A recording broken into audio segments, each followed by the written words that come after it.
very warm welcome to all of you guys. So, welcome back. Now, we are going to begin up with the Unit 11. So, in the Unit 11, I will be teaching you guys contract costing. In the Unit 10, we have discussed about job costing and we have discussed about batch costing. So, under the job costing or the batch costing we have discussed. So under the batch costing or the job costing, the number of the things that we are producing is a very less in size, or they are not a very large things. So now we are going to study the third type of costing, that is called contract costing, in which we will be studying about the things that we are manufacturing over there, or you guys can say that we are making, are a very big projects. And generally it's not like this, that these projects can be covered up within a one day or can be made within a period of 1 day or 2 days or a week or a month. It generally take a period of 1 year or even 2 years also to complete such kind of contracts. So that's why it is called a contract costing. So under this we will be studying about the definition of the contract costing, then understanding the procedure of the contract costing and explaining the contract costing ledger, that how you are going to prepare or calculate the cost that is related to the different contracts that is there. The principal contract costing is similar to the job costing. So means the basic principle that is applicable to the job costing, the same principle of costing is applicable to the contract costing. So in the job costing, what we do, we calculate the cost that is related to a one particular job. The one particular job is specific in itself because we do this job as per the requirement of the customer. So this same similar principle is applicable to the contract cost. Thing is that under the contract cost we are producing very big things. So the principle is, it is following the same principle of the job costing. Contract costing is therefore a type of job costing and the entire contract instead of a job.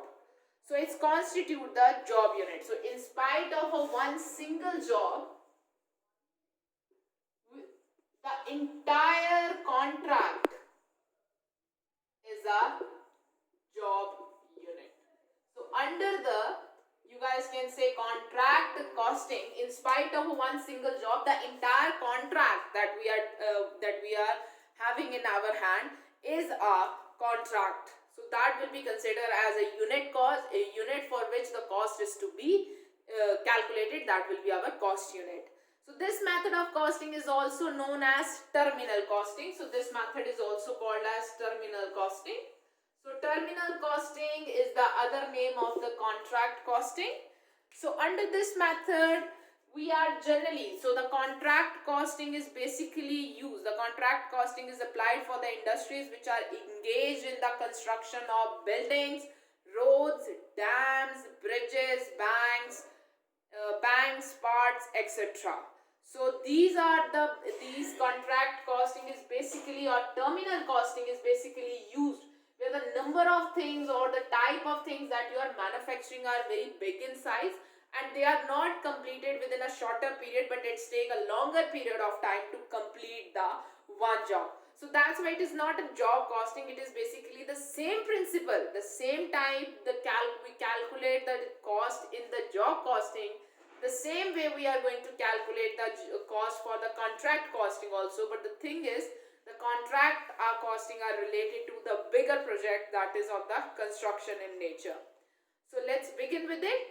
So as per the ICMA, London defines contract costing as that form of specific order costing which applies where the work is undertaken as per the customer requirement and each order is of a long duration. So under the contract costing, we are going to produce or manufacture a thing as per the customer requirement.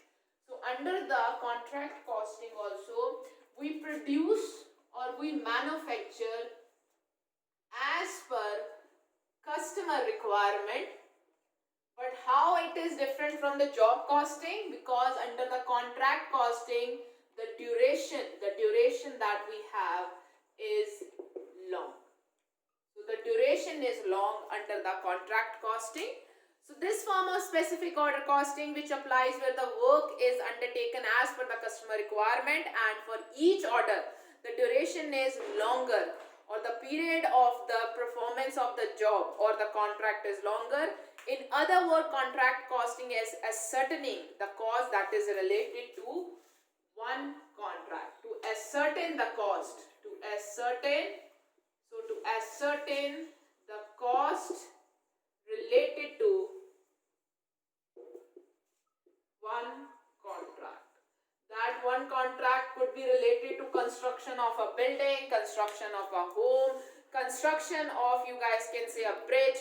So that is what it is called, a contract costing. From the above definition, it is clear that the contract costing is a type of special job cost specific order costing, which is there is attributed of cost to the individual contract. So in this we try to calculate all the cost, whether it is in the form of material, whether it is in the form of labor, or whether in the form of overheads that is related to one particular contract. So means if you have to manufacture or if you have to construct someone's house, that how much material you are going to use in the form of cement is there, in the form of bricks are there, in the form of other things that is to be used, how many number of laborers are there, the other kind of overheads are also there, so how you are going to distribute them.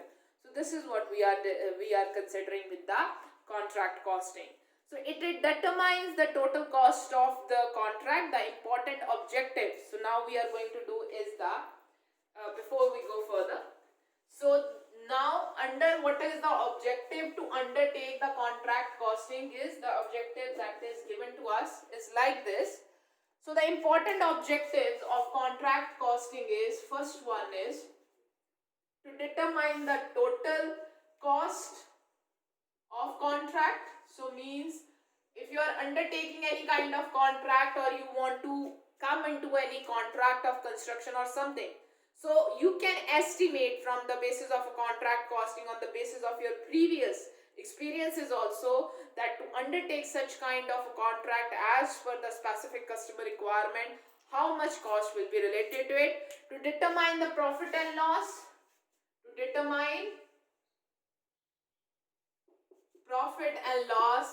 related to particular, so for each contract you can calculate what is the profit and loss for it. And the third one is to facilitate the control of the cost for each contract. So to control the cost related to each contract.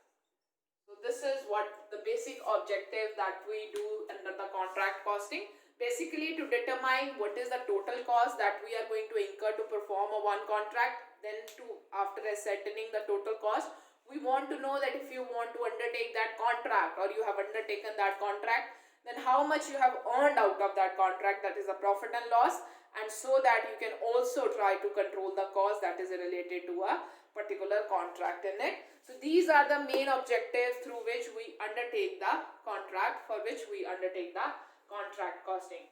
So under the contract costing, what we do, it's not like this, as the duration is long,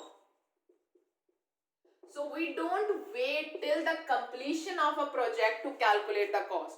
We calculate the cost related to contract for each period wise, and then we try to see that whether we are going we have deviated from our set standards or from the estimate that we have made. If we have deviated or we are incurring more cost as per the standard one, then we have a need to control ourselves.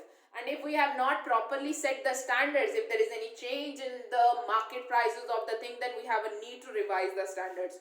So these things are also considered under the contract costing. So the next thing that we have to study now is the feature of the contract costing. So let's study the features. Features of contract costing. So let's begin up with it. So the first feature that is given to us, a contract generally take more than 1 year. So duration is long. So the contract costing is basically used for the contract where the duration of performing or the producing a thing is a longer one. The work is generally carried out of site other than the contractor's own premises. So generally in the job costing or in the batch costing, the production is carried out within the factory premises, but under the contract costing, the production is carried out of site. Out of site, which is basically called construction site. So it's like the constructor, the one who is going to contractor is there. He is have his office. So customer is going to place the order in his office, going to meet in his office, but the work will not done in his office or in his factory. The work will be done at the construction site. Third one is each contract undertaken is treated as a cost unit. So each contract is a cost unit. So means you calculate the cost and you try to calculate the cost for each contract that is being performed. So at a time a contractor may undertake 2 or 3 contracts also, like somewhere he's somewhere he's trying to construct someone house, somewhere he's constructing a building also or an office building also, and somewhere he's constructing the bridge also. So he will calculate the cost for each different contract and will not relate the different contracts with each other. The contract is done for a specific consideration which is known as a contract price. So we are already known the consideration of a contract before the contract is come into. So before a contractor comes into, he knows that if he takes this contract, then how much consideration he is going to get or the money that he is going to get, that we generally call as a contract price, that he will get on the finishing of that contract. So he is already known to it. So to make sure that he earns maximum profit, so he try to minimize the cost that is related to the contract. The separate contract account is prepared for each contract in the books of contract and to a certain profit and loss. For each contract, profit and loss account is prepared. For each contract, we try to calculate what is the profit and the loss is related, and for each contract, the separate accounts are prepared. So most of the raw material is specially purchased for each contract. So you guys can say there will be different material used for different contract. So means as per the requirement of the contract or the things that you have to manufacture or you have to construct. So for that particular contract only you will be purchasing the raw material as per that requirement. So you will not be shifting the material of one side to the another side. So this is not done in the journal situation.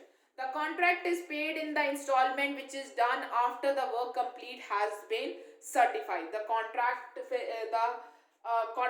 is paid. So the payment is basically done under the installment. So the installment he will receive as per the work is done under the contract. So sometimes the payments are received in such way. For example, half of the work is being done. So 50% payment is done or 25% payment is done. Sometimes the payment of the contract is also received in this way, like 25% before the beginning of the work, rest 25% when the rest 25% when there is a mid of the work, and the rest of the 50% means now the total 100% will be there when the work is finished. So the most expenses such as insurance, telephone, electricity are also direct. So under the contract costing, most of the costs in the form that in the other costing methods are indirect. Like it is related to rent are there, or electricity are there, power bills are there, machineries, repairs or depreciations are there. So they are direct in nature, because we can, it's not like this there is a one premises. No, there are different premises. If there is a one machine that has been deployed in a contract one, so means on the number of hours that machine has worked on that site, you can easily calculate the depreciation for that numbers of hour or that numbers of day, and it will go to the contract day. So most of the costs in the contract are direct one. There are very less costs in the case of contract costing are indirect. Why? Because for each contract the material is different, labor is different, and moreover the rent and the other thing that is related to that site is also different one. So means if there is a one machinery, that machinery is deployed at a one situation. That the machinery is not working at all the contracts, so at all the sites. So this is not possible.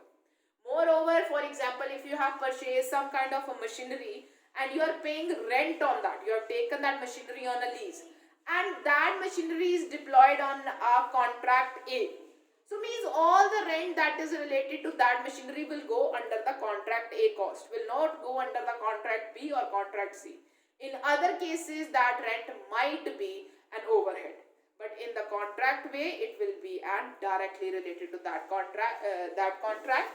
Next thing is plant, machinery and equipment may be purchased for the contract or may be hired for the duration of the contract. So under the contract costing, if you want, you can take the you can purchase the plants and machinery as per the requirement of the contract, or you may also take them on a lease. In case of large contract, the contractor may employ subcontractor also. So in this case, there might be a subcontractor also. Penalties may be incurred by the contractor for failing to complete the work within a assigned period or a set period.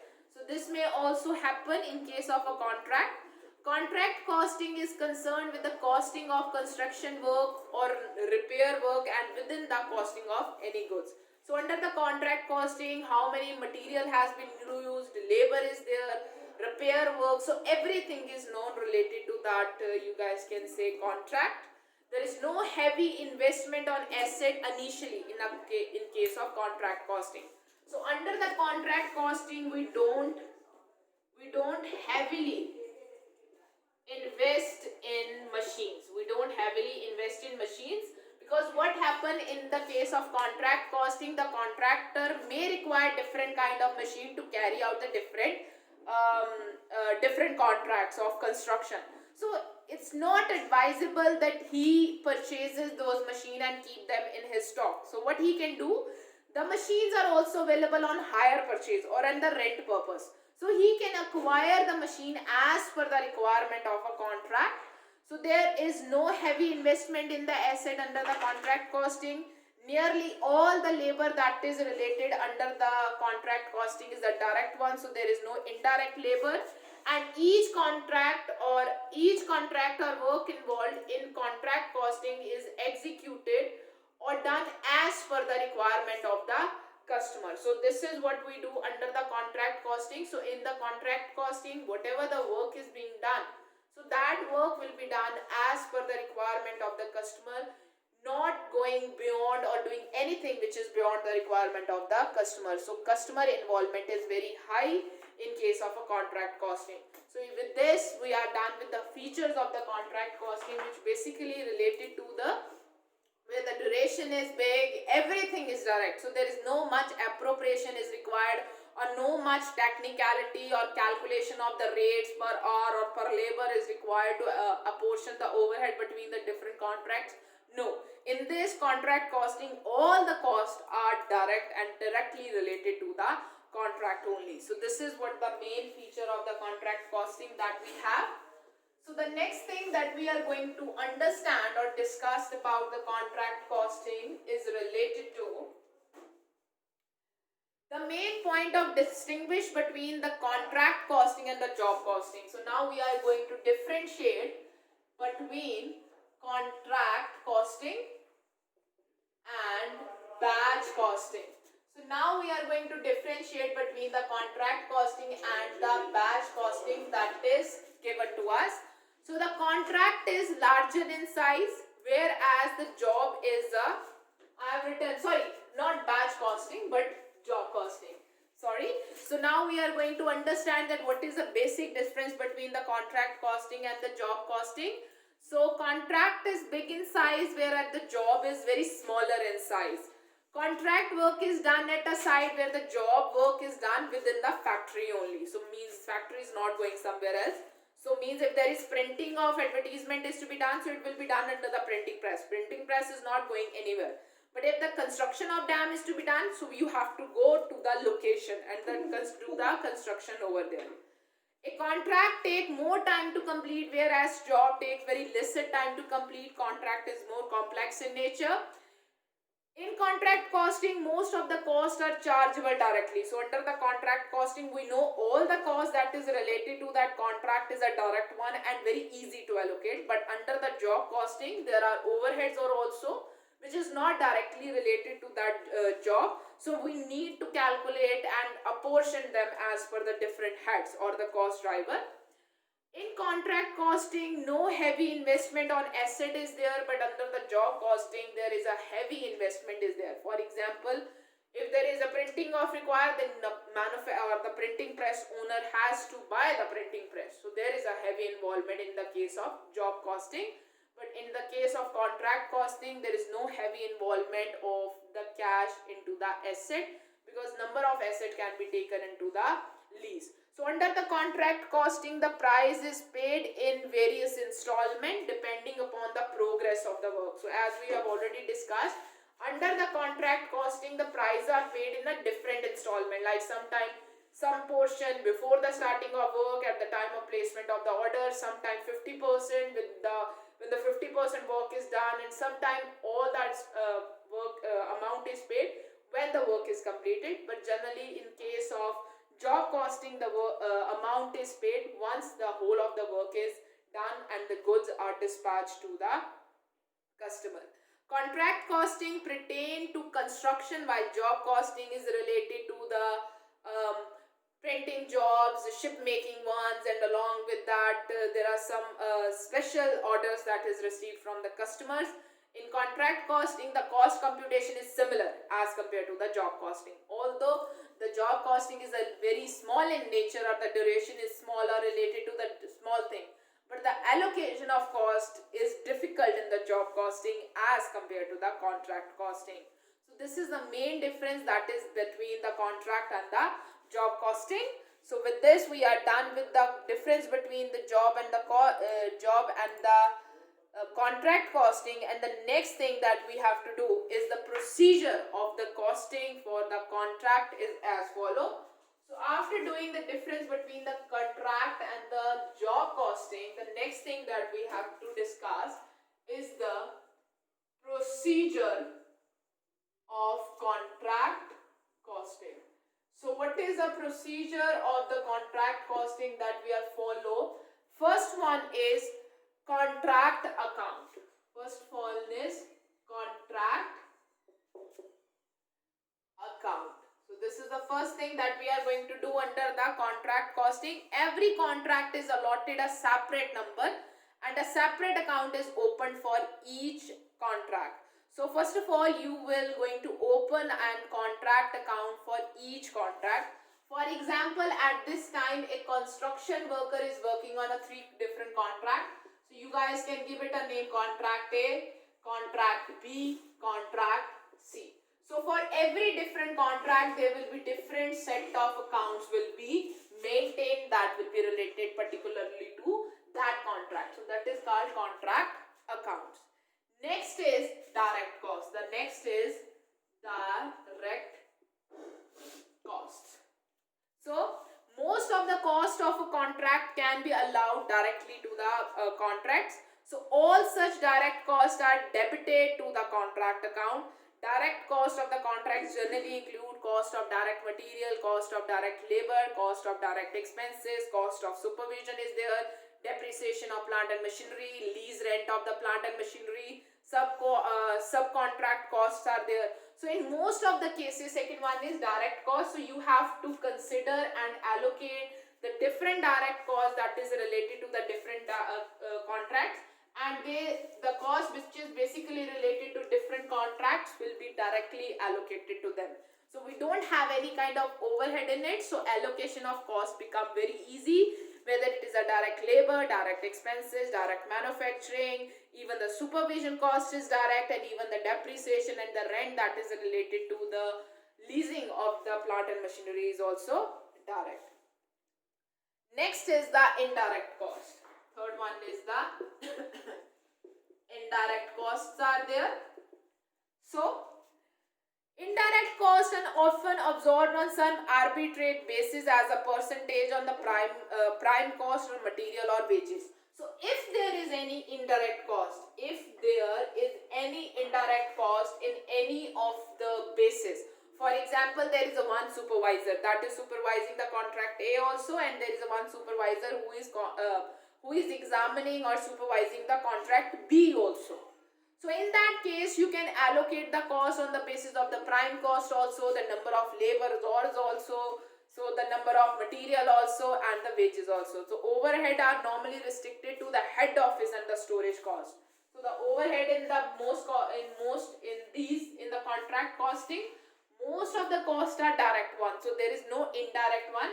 So if there is any indirect cost, that is basically the head office cost, or you guys can say there is a storage cost.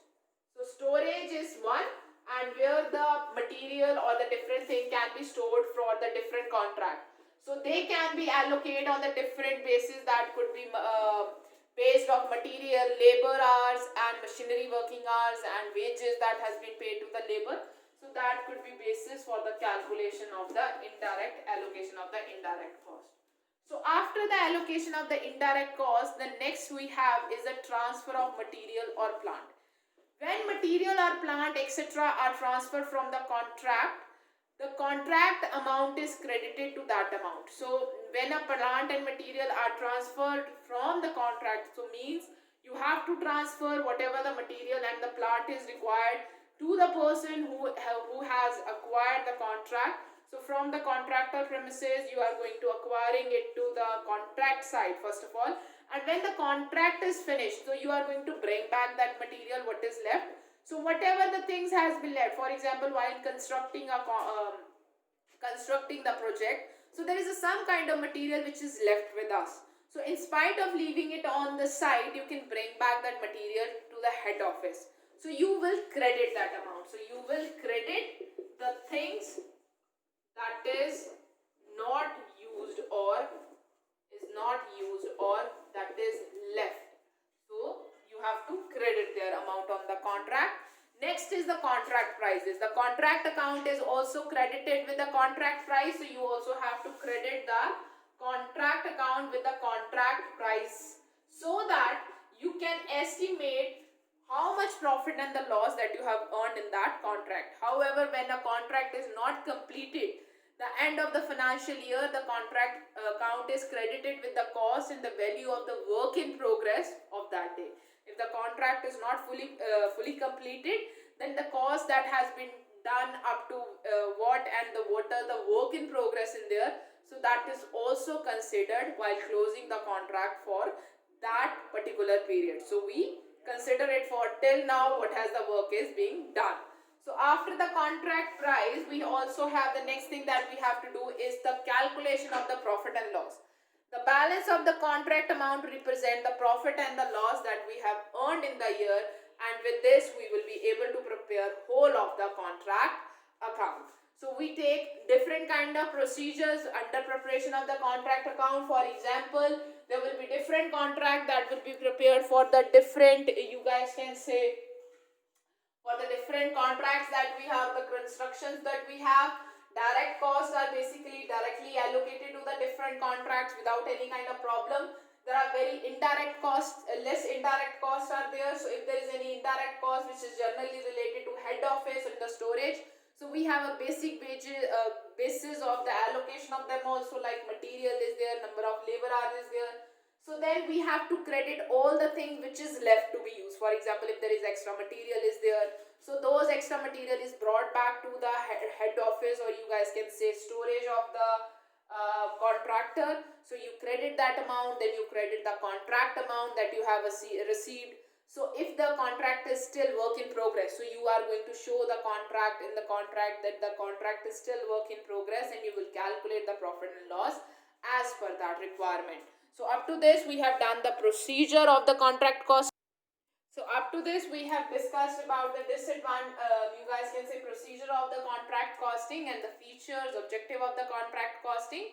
And in the next lecture we will be discussing about the preparation of the cost ledger, and in the contract cost ledger. So in that preparation, what are the different cost aspect is there? For example, in the case of direct material, direct labor, and the other costs are there, then how we are going to show them under the contract account, that we are going to study in the next lecture. Thank you so much, guys, for your time. Have a nice day ahead.